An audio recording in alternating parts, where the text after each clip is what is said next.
Bonjour et bienvenue à notre condensé financier quotidien du mercredi. Voici ce qui fait la une sur les marchés aujourd'hui. La situation financière des foyers britanniques s'est détériorée ce mois-ci à la plus grande vitesse depuis 3 ans et les familles évitent de plus en plus les achats importants. L'euro était en légère baisse lors de la session de lundi alors que le PMI manufacturier de l'Allemagne a baissé en juillet et a raté la cible.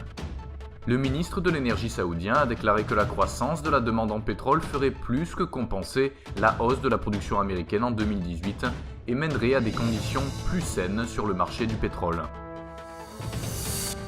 La paire livre-dollar montre un biais décidément haussier, l'ADX est neutre à ce stade, la stochastique signale l'achat.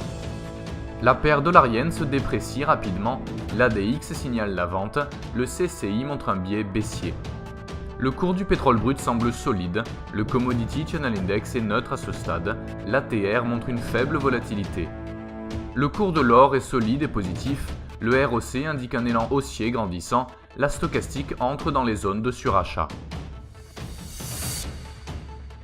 La décision de la Fed sur les taux d'intérêt aux États-Unis sera publiée à 18h GMT, l'indicateur de la consommation UBS en Suisse à 6h GMT, le produit intérieur brut en Grande-Bretagne à 8h30 GMT, les ventes de logements neufs aux États-Unis à 14h GMT, la déclaration de politique monétaire de la Fed américaine à 18h GMT et l'indice des prix à la consommation en Australie à 1h30 GMT.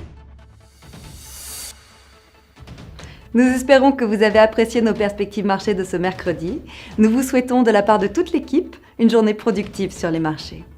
N'oubliez pas de vous connecter demain matin pour les dernières nouvelles et événements des marchés financiers.